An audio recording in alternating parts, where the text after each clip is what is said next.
Make that big boss less special. It ain't no game, but they saying welcome to the second level. Second level. Second level, baby. Second level. Hey everybody, thank you so much for coming on out. It is my pleasure to introduce Neem Serra and her talk, Being a Cupcake in a Donut World. Thank you. Hi everyone, I'm Neem Serra. And so really, I just love cupcakes, and I wanted to start making talks surrounded around cupcakes in hopes that they'd have cupcakes. But unfortunately, they have donuts, and I'm a little hurt. But really, my whole idea behind this is, you know, you have breakfast at work and somebody brings in donuts. They never bring in cupcakes. And I started bringing in cupcakes, and people would be like, cupcakes are super unhealthy for breakfast. Why would you do that? And I'm like, a donut is literally just as unhealthy. So that's why I feel like cupcakes are really biased against, and that's why I call this talk Being a Cupcake in a Donut World.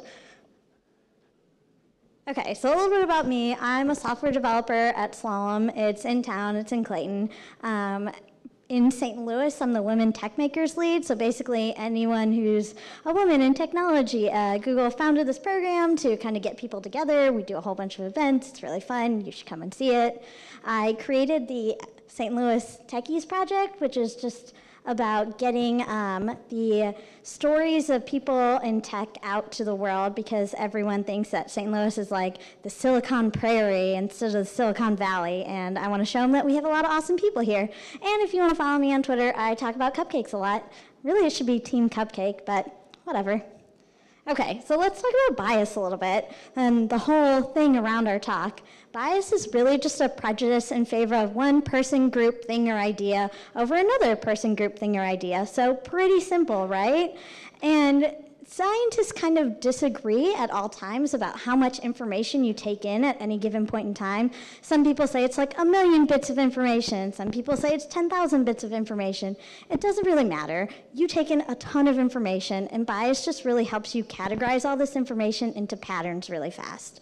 So for me, I know that right now I'm just thinking about I have 2 things in my hand, but at the same time I'm taking in all this information that there's a bunch of chairs and a bunch of people I know and a bunch of people I don't know. You guys all have different hair colors. Like, I'm seeing all of that, but I'm not consciously processing all that information. And the way that you kind of pattern match and do all of these things are influenced by the world around you, right? So if you are used to being up on a stage,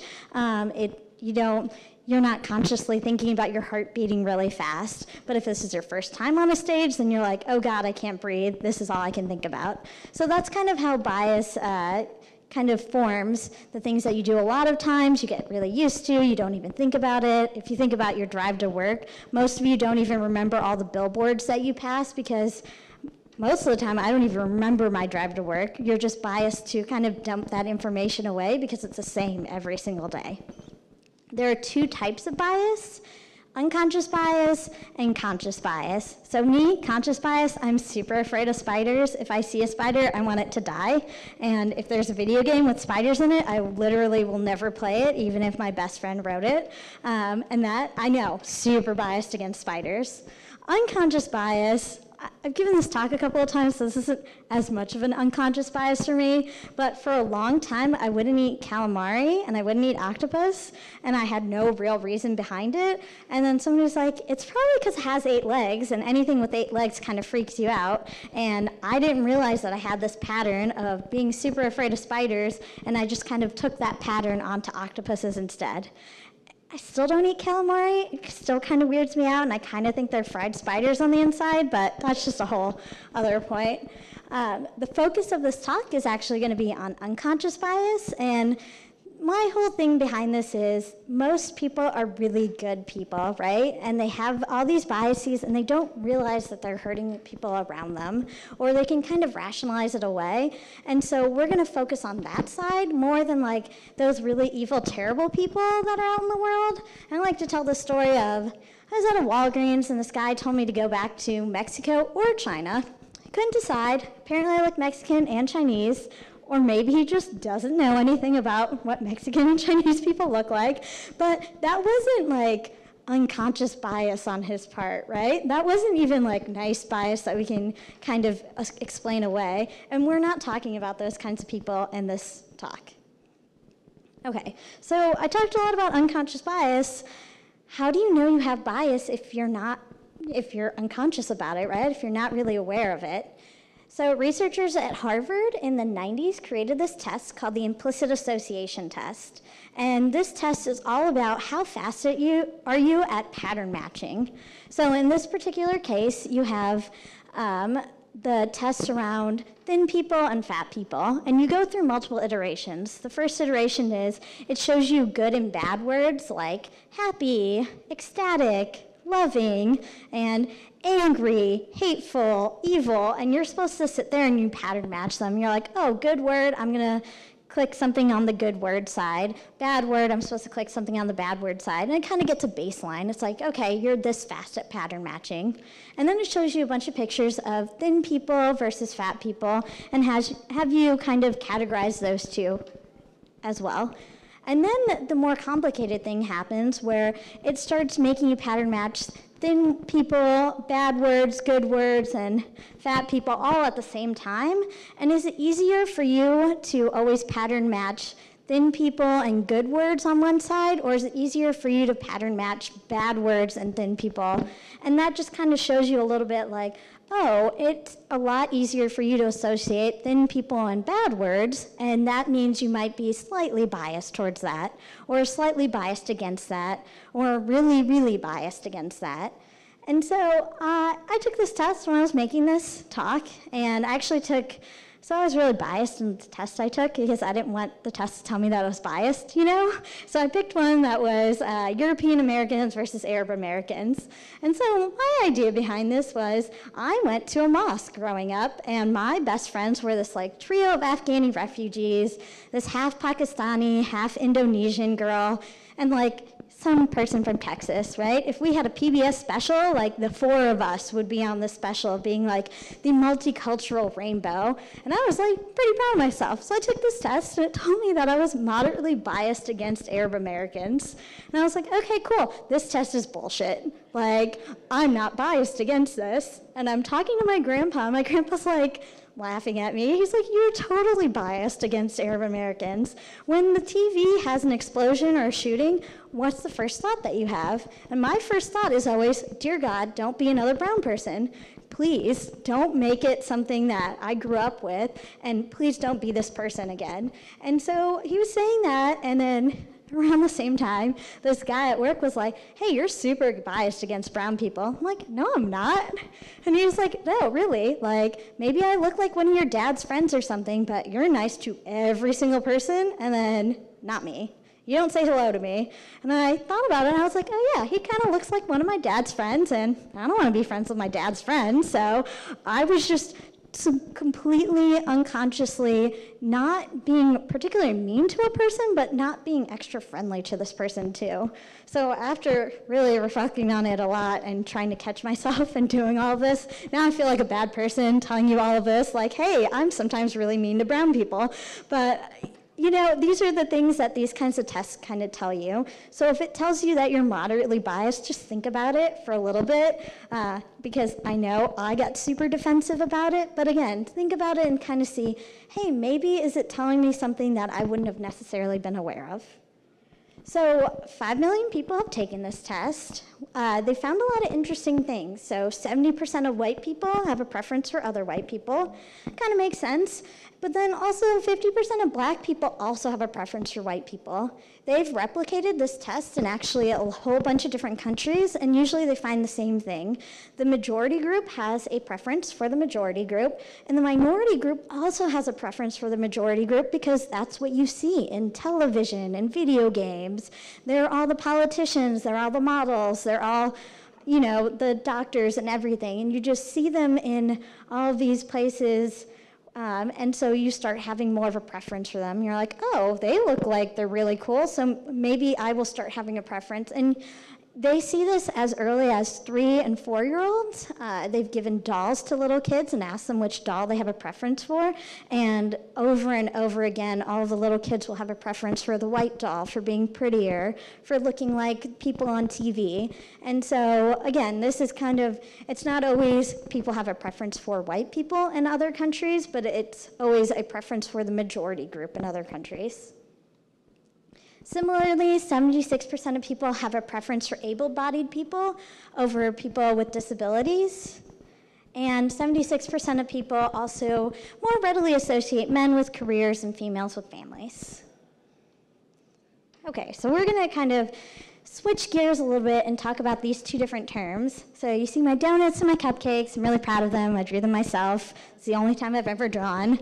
But the term in-group is the group of people that you identify with. And this can mean all sorts of things. So it can mean by age, by where you grew up, by what school you went to, by socioeconomic status. These are all the people that they're your friends, right? They're your in people. And so because they're like you judge them on your potential, right? Because I think I'm awesome, so this person who's my friend is probably just as awesome, right?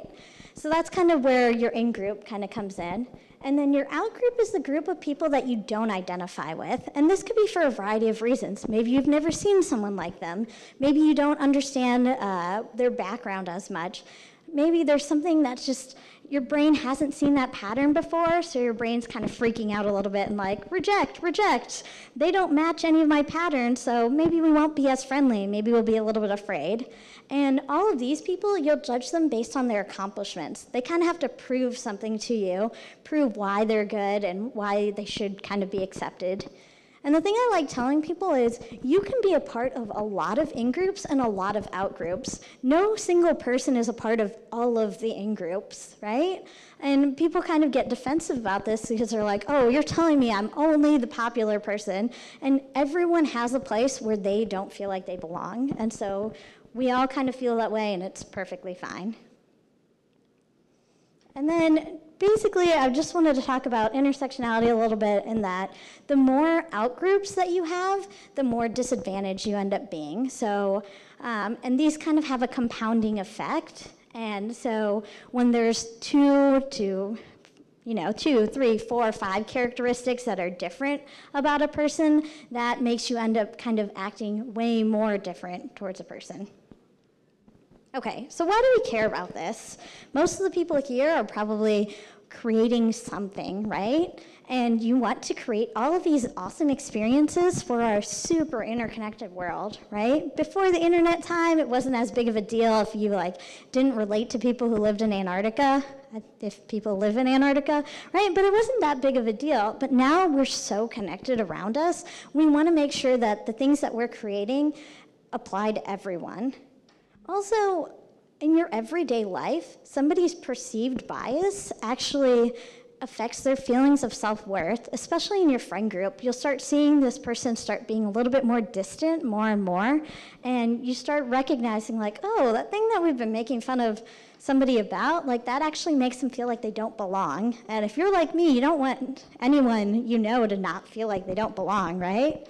And then at the end of the day, diversity leads to more innovation. They see this over and over. They give a homogeneous group a problem. They give a heterogeneous group a problem. The heterogeneous group always ends up finding the solution either faster or a more creative solution. And so that's been really interesting. One of the things I think is the coolest is actually all of these wearable devices that we've been having. They've had teams work on this for years and years and years. And then this random jewelry company decided, hey, we're going to see if we can figure out how to get the sun to hit this crystal in the right way and recharge batteries. And this jewelry company was one of the ones that actually found the solution to getting things to solar charge a lot faster than all of these other companies in tech that have been working on it for over 30 years. And so it just, thinking of things in a different way and a different approach often leads to a lot of the solutions that we use in day-to-day life. Okay, so people often ask me well, there's so much bias around in the world. How can bias really affect things?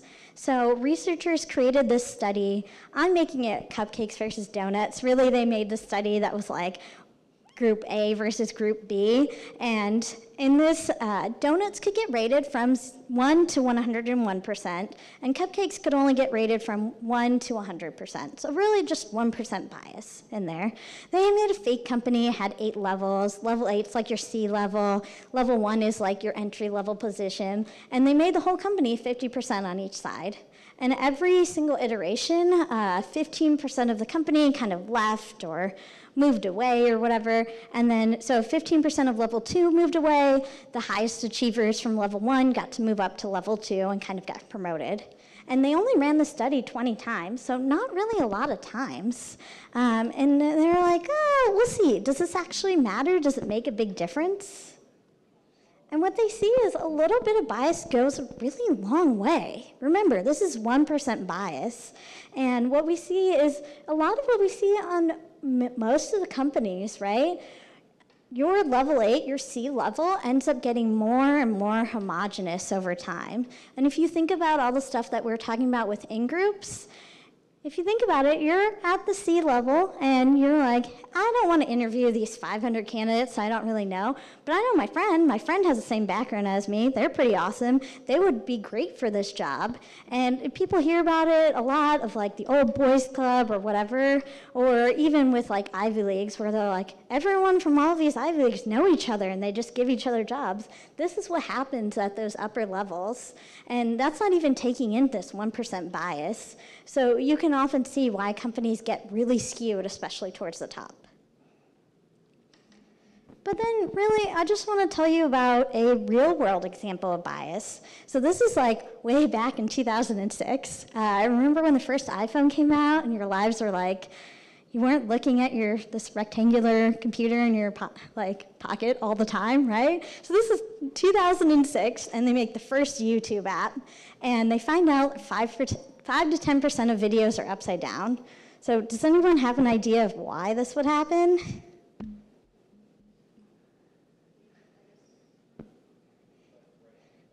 Exactly, it's a left and right-handed bias. So it wasn't like these developers were like, screw left-handed people, they can learn how to be like a right-handed person, right? Like nobody's consciously thinking that, like, I want to particularly exclude this person.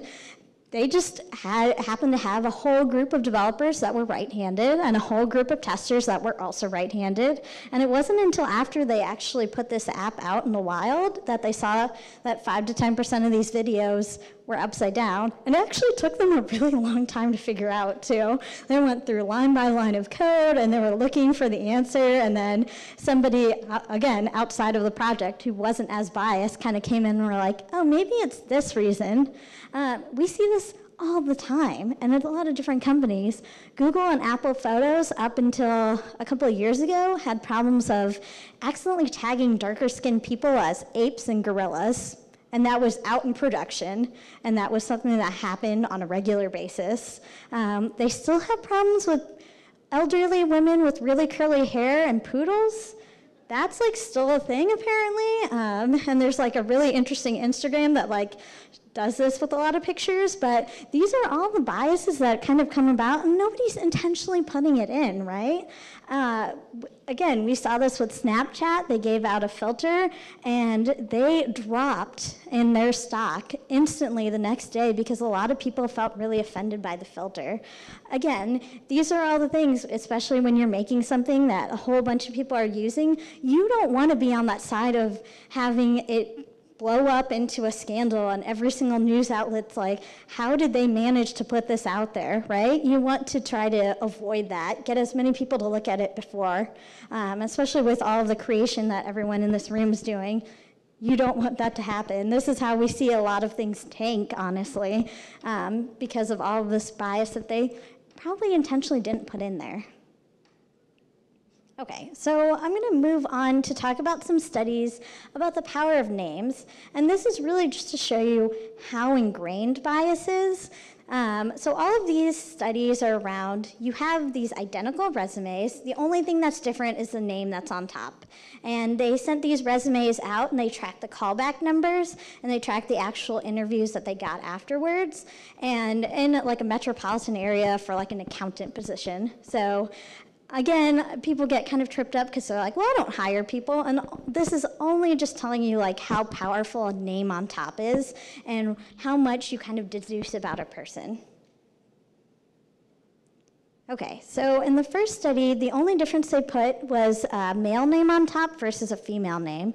So for every 10 resumes that they sent out, 8 male resumes got a call back versus 5 female resumes. Again, completely identical resumes. No one saw a picture of anyone. They just had a piece of paper with a name on top.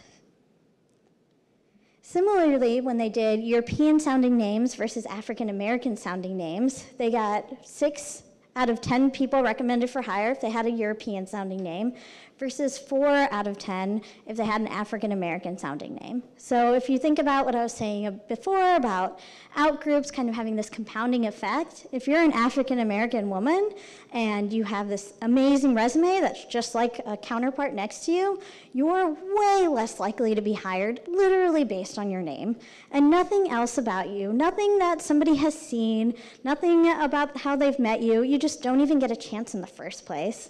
And what they found is that this is the equivalent to 8 years of experience having the right sounding name. Similarly, they found out that if you have the right sounding name, it can overcome a criminal background as compared to an African American or a Latino sounding name that didn't have a criminal background. And this is, again, completely identical resumes. The only thing that's different is the name. And I like to tell the story about my little brother who he was named after a relative that actually passed away. So, and this is like pre-9/11. My little brother's name was Osama. And this kid went to WashU, so pretty good school, right? Got really good grades. Didn't get into a single dental school that he applied to. And the only thing that he changed on his applications the next year was he legally changed his name to Ali after the great Muhammad Ali. And he got into every single dental school. Can you believe that? Like every single dental school. All he did was change his name. And these are like things that affect people's lives, right? And he was super lazy. He played video games that whole year. Like nothing changed. He submit the same essays, right? But again, it's literally a person's name. And I think about this all the time when I'm like looking to like schedule an appointment with someone. I have a list of 5 names. I'm like, oh, this name sounds pretty. I bet they're a pretty person, right? It doesn't even matter if they're your doctor, but these are the things that we kind of do, right? So just kind of think about that. Next time you're meeting someone or whatever, are we kind of thinking there's all these things around a person before we really get to know them? Okay, so now we're going to move on to daily interactions. So this I also feel like is applicable for anytime you tell a story. So the first time I had broccoli, it was like super delicious and crisp and covered in butter. So now next time I go to a restaurant, I want to get broccoli, right? First time I had peas, they were soggy and unhappy and sad, and they just didn't taste good. So again, next time I go to a restaurant, I have 2 options. Which one am I going to pick? Broccoli, right? I'm not going to give peas a second chance. And this is like when you meet someone for the first time, and I'm like queen of meeting people in elevators and befriending them, but if they're like mean to me in the elevator for what I consider no reason, but I'm not going to give them a second chance, especially if I have to work with them on a project. I'm already like, I don't know, we didn't have a good first interaction. And I'm like queen of bad first impressions because I'm always tripping all over the place. And I'm aware that this makes me seem less professional and people don't give as many second chances, right? And so when I was putting this together, I was like, oh, I need to start giving people more second chances, right? I need to take that image of their first thing, my first introduction with them, and not base everything else around them, right? So if you think about that, we have a lot of those bad first impressions, and these are things that we kind of say. So this one in particular is about race and ethnicity. When I was putting this together, I asked people I worked with and people in my life to kind of give me examples of ways that they felt like they had bias against them. And these were things that people said to each other, like, hey, I always forget that you're not white. You seem so normal, as if not being white isn't normal, right? And again, person had good intentions while saying it, but these are the kind of biased things that kind of come out of it. Or when people are trying to like get along with people, one one of my friends always gets this person being like, hey, sister girl, and she's like, I don't even speak like that. People like to do the Apu from The Simpsons accent at me. None of my family speaks like that. We've been here since the 60s. We have a Midwestern accent, right? It just makes you feel instantly out of place. Or my favorite, and this happens to me all the time, and other people of, hey, I also have a brown friend, and they also have black hair, and they do this weird thing. Do you do that too? And it's like, no. I mean, I know that we have these similarities, but our similarities aren't packaged together all the time. I do feel weird when it is true, and I'm like, oh no, they also like cupcakes? Maybe it is a Bengali thing, I don't know. But, you know, it makes you feel a little bit weird, right? We all are very proud of ourselves for being really individualistic, and so you don't want to make people feel weird. Similarly, on sexual orientation, this is something that someone said was, when other people could talk about their significant others, I felt like I needed to hide mine. I wasn't ashamed of my relationship, but I didn't want it to hinder my relationships with my families and my other relationships at work. And this one's hard, especially in games where a lot of times people use the word gay in video games of like, oh, that's so gay, or even on Facebook all the time, and you see that and you're like, oh, wow, we're making fun of gay people like this. I don't want to tell you that, right? So just think about these things that we might unintentionally be doing that kind of, or letting other people say around us and not saying anything to them. And then lastly, this one on gender identity. And I actually had this conversation with 150 nuns who were very against transgendered people. And simply, a coworker was talking about how they thought transgender people were sick people, abominations. I felt like I was going to vomit. I just spent an hour telling my transgender sibling that everything would be okay. And this one's the hardest one for me, especially addressing this with a whole bunch of nuns who had never met a transgender person, and at the end of the day, you don't want anyone to feel shitty, right? Like, it doesn't matter what anything about them. You don't want to make them feel shitty and like they shouldn't belong. And again, I had to have this conversation with nuns. I'm not even Catholic. It was a really hard conversation.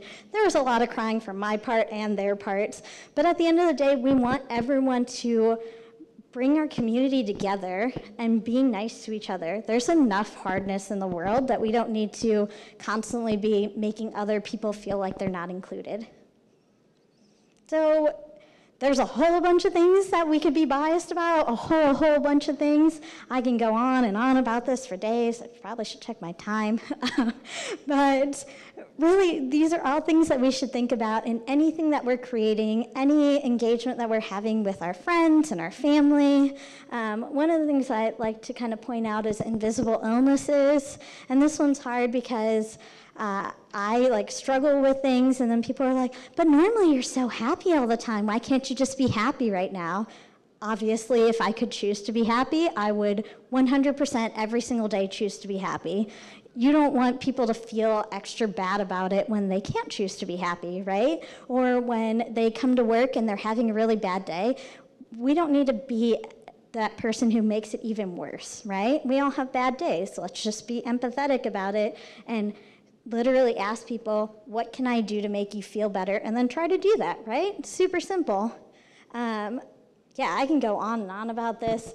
Verbal slurs, I think, is a really interesting one because in my adult life, I learned that Indian giving was a bad thing. I thought that Indian giving was like, you know, India and Asia giving, which is where you like, when somebody leaves Tupperware at your house, you have to fill it back up and give it back to them. And I always thought that was what Indian giving was. Totally not what it is. It's when somebody gives you, I actually can't really explain it, but anyways, most of you probably know what it is. That is definitely a verbal slur against Native American people. Similar, when people say that you gypped me out of something, that is a verbal slur against gypsies. And these are all things that, again, people have a lot of history and trauma with.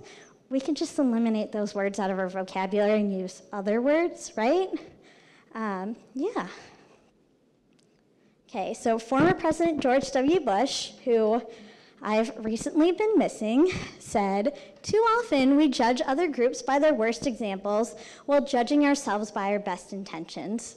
And if you think about that, what that means is when you're with one of your friends in the car and they cut off someone like completely irrationally, you're like, oh, you are having a bad day. It's okay, sweetie. It's fine. Don't worry about it. But when somebody else cuts you off, you're like, that mother, you know, and you get really mad at them and you don't extend them the same grace of like, oh, maybe they're having a bad day or maybe they didn't realize it, right? And that just has been trying to guide me a little bit more of, I have a really bad temper, so I go way up in my temper, and then I have to be like, okay, let's think through 10 reasons why they could have done this without malicious intent.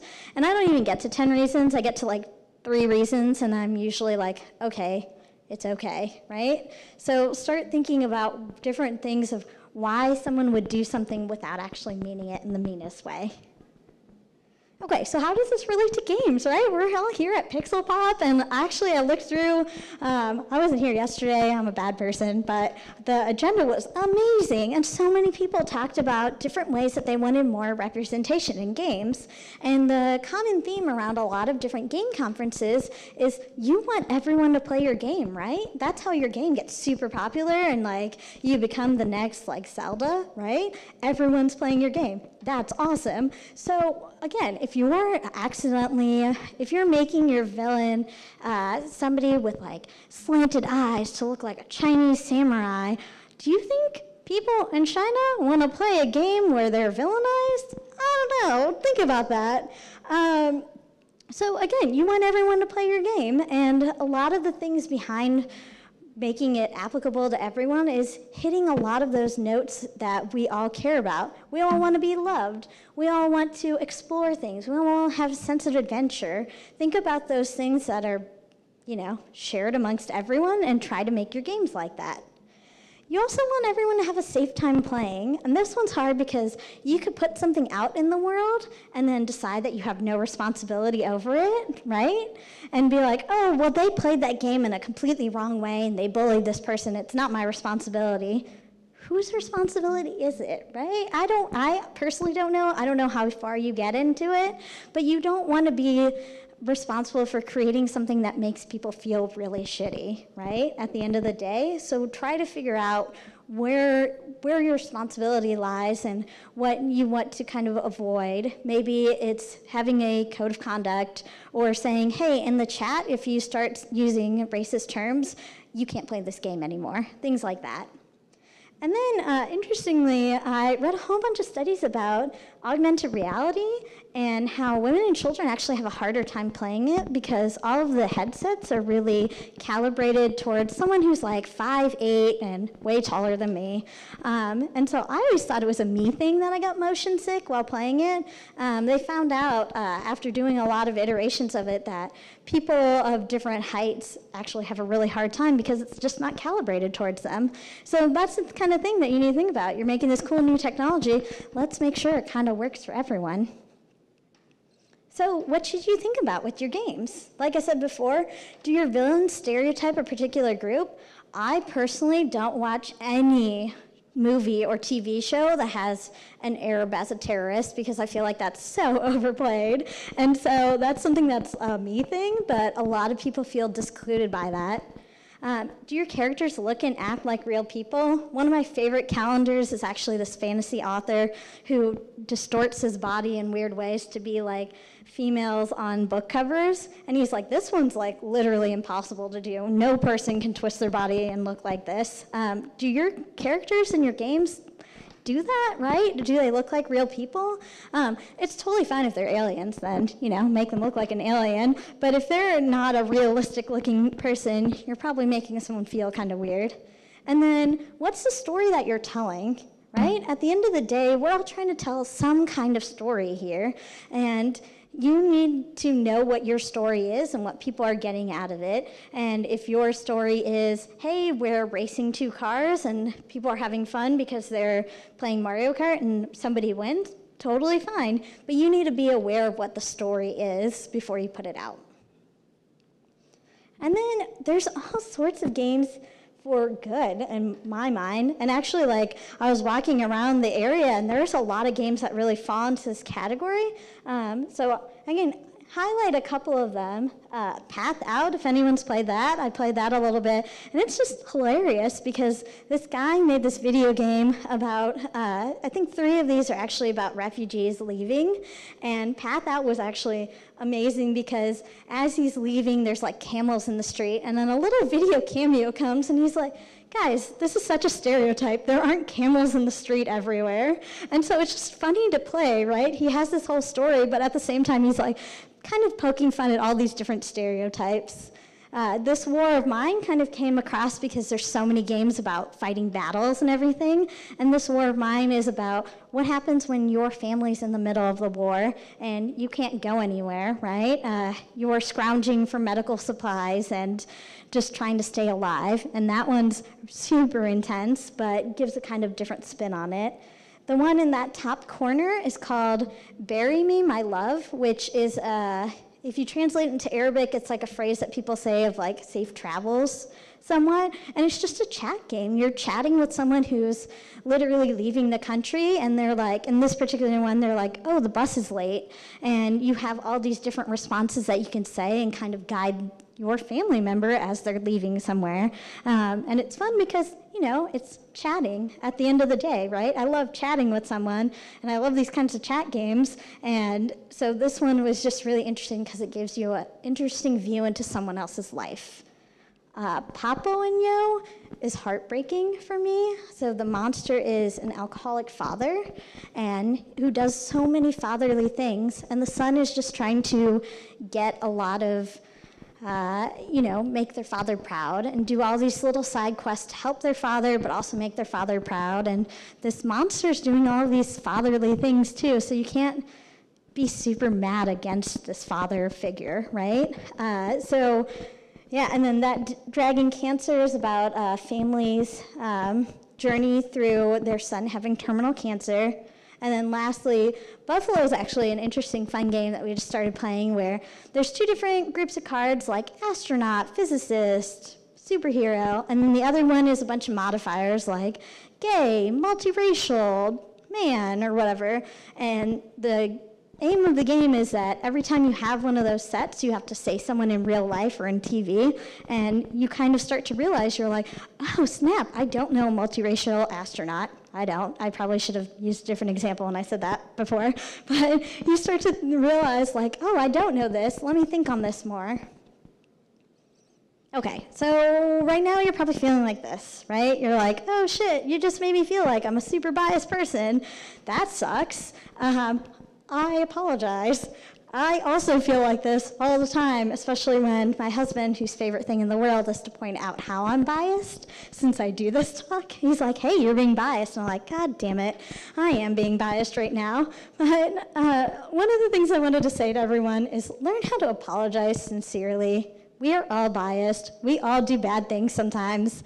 The way to get through this is to recognize that you're feeling ashamed and then literally go and apologize to the person, and don't skip that apology step, because a lot of times I'm like, oh, okay, I feel better. I thought about it and I felt really bad about myself, and then I don't apologize. I don't understand what's wrong with me in that, but literally go and apologize to people. People have come and apologized to me 5 years later, which is crazy to me, and it has rebuilt many relationships. So if you think about it, end of the day, we just want to be nice to people and have all sorts of friends, so apologize.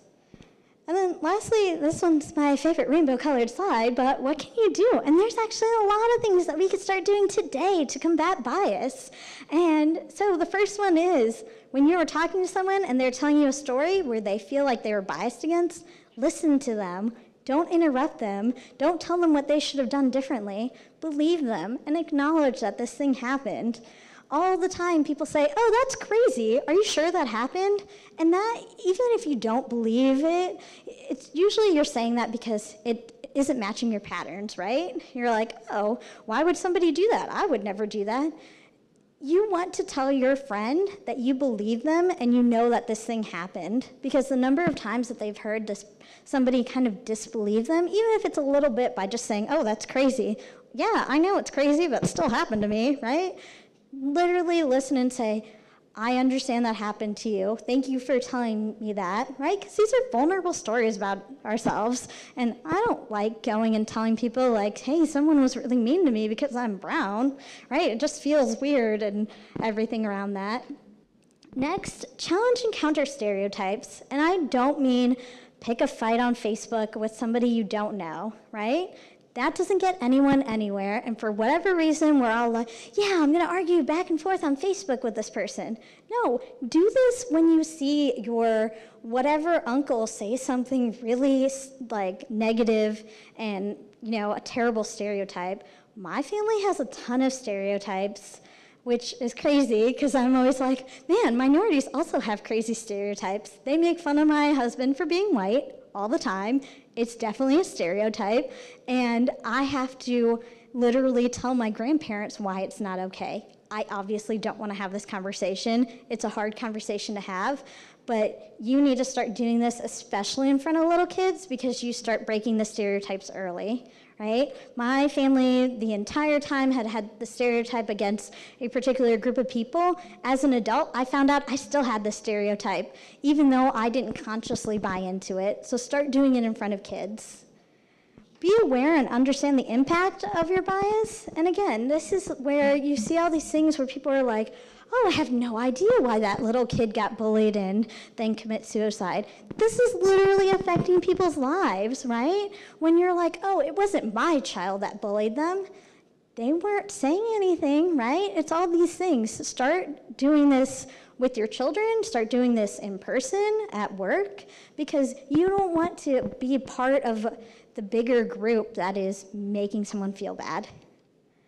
Next, become a scientist of your own behavior. And what I mean by this is really like, when I go to a party, do I sit by the person who's like young and in a dress and looks like me? Or do I go and I sit by someone who I also don't know but looks completely different than me? Or when I'm at the grocery store, do I always say hello to, you know, the person that looks friendly, or do I say hello to every single person? Just start thinking about this and being like, oh, you're right. I did have reservations about this person. Why am I having reservations? Oh, maybe it's because I think that they're old, or, you know, any of these things.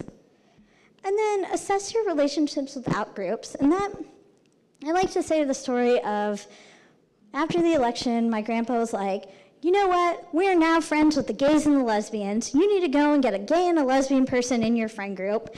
And his idea behind this was all the minorities should stick together, so go and pick someone from this group. Don't do that, okay? I mean, it's not a bad thing, but you don't want to have these token friends. You want to go and have authentic relationships with people. And at the end of the day, what you'll find out is that we're all really similar and you have all sorts of things in common with people. But don't be like, okay, tomorrow I'm going to go and make sure I have this whole rainbow of friends, right? Just start meeting people who are different than you and trying to be really authentic about it, not trying to collect all of them or whatever. Okay, and then the last two I think are the most important ones. So check the context of information. What I mean by that is I can say a story where I'm like, oh yeah, this angry black woman at the mall just yelled at this poor lady. And I am telling you all sorts of stereotypes, right? I'm playing on so many things. I said angry black woman, and I meant that she was irrational, and all of those stereotypes that you have around angry black woman. The poor lady that I talked about, you probably instantly thought that she was younger, or maybe white, and completely without blame, right? All of these adjectives that I'm adding in are kind of playing off of different stereotypes. So I might not be actively saying something like that, but I'm playing on these stereotypes that I think that we share. And again, we see this all the time when they're like, oh, your new project manager is a woman, the woman project manager, and it's like, you wouldn't say my new project manager was a male, right? There are things like that that we just say and we don't mean in always a negative way, but sometimes we're singling people out in different ways. So again, just kind of check that when you're telling stories, because I do this all the time. Sometimes I'm like, oh yeah, that old dude. And again, my husband's like, really? Why'd you say that old dude? I'm like, you're right. I was conveying that I thought that he was bad at technology and blah, blah, blah, right? And these are, again, all of these things that I'm like playing on people's stereotypes when I'm giving information.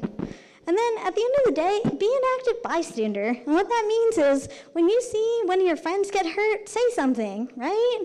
I'm always like in that moment being like, oh my God, I can't believe this thing happened. And then I watch my best friend be silent. And then I'm like, oh, it's just a me thing. They don't care about me, right? And I start to internalize it more and more. If anyone has seen Nanette on Netflix, which was like freaking heartbreaking and everyone should totally watch, she talks about that, of society, no one in society seems to be thinking it's a bad thing, and you start to internalize it and you think it's you. And again, we don't want any other person to feel like it's them, right? So start saying things, and it can be small things, and you know what? You could say things in private to the person 5 minutes later and be like, hey, you know, I thought that comment was a little bit out of line. Why did you say that? Don't try to shame them. Just try to make it an active, safe dialogue of like, hey, do you think you could not say that next time? Or, hey, you know, that hurt that person's feelings. Or, hey, maybe we should stop doing that. Or, I didn't really appreciate that. And just say it in the nicest way possible. And we're just going to make the world a little bit better every day, just tiny bit. And I honestly think that's going to make things better overall. I'm optimistic. But again, I just want the world to be a better place. So hopefully you can kind of take all of these different things and start putting it more in your life and start thinking about the biases you might have or the biases your friends might have and really opening up these dialogues with each other and, again, trying to make the world a better place. And that's it for me.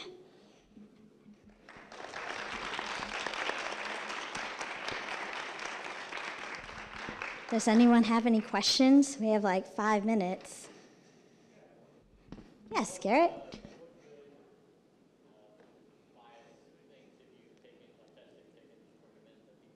Oh, that's a good one. So I will say the Harvard website, implicit.harvard.edu, has like 20 different ones. I actually put the thin people versus fat people one up there because I think that's one that I didn't necessarily realize that I was hurting one of my best friends at the time until I took that test. And they were like, hey, yeah, you always make me feel like this. And I was like, oh, snap. So really, I think depends on what you do.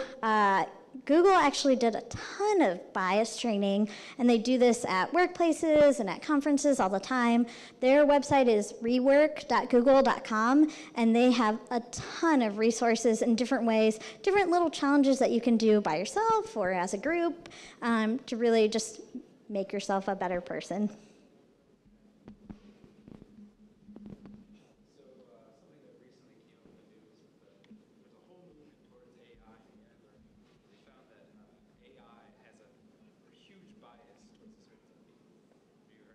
Oh yeah, no, I've definitely heard a lot. I have a lot of friends who are doing AI research right now. So his question was around, have you heard a lot about the bias of AI that has been in the news a lot? And it's really interesting because a lot of stuff, especially with like machine learning and artificial intelligence, we give them these data sets to kind of be your base knowledge, right? And we're always inherently biased in the data set that we're trying to train something on. So getting as many people as possible from even different disciplines like physics and chemistry and blah, blah, blah, and different groups of people with different experiences before you train your data set makes AI a lot better. And so they've seen a lot of research around, hey, when we have this really diverse set of people, and I think that in particular they had Chinese researchers, Russian researchers, American researchers, and some other country that I'm blanking on. And when they kind of collaborated on the base set of knowledge, their AI was more diverse in kind of how it went about things. They also see that a lot in like microbial ecology, which is kind of a side note, and that's where my background is in. Even with diverse sets of bacteria, they end up having a better whole at the beginning or at the very end when they're doing things. So yeah, a lot of it is based around, okay, you have your initial set. Now let's find people to kind of look for all the holes in it and kind of try to address that. And it's interesting, a lot of Google projects have been like that too, your first week, it's like, what are the reasons this project will fail? Let's figure that out before we go super down the path and have something that's super biased in the end. I think I'm out of time, but if you ever have any questions, I always like going and getting cupcakes and talking about bias with people. And I have favorite cupcake places, so I'm always willing to do that. But yeah, thank you for listening. It ain't no game, but they saying welcome to the second level.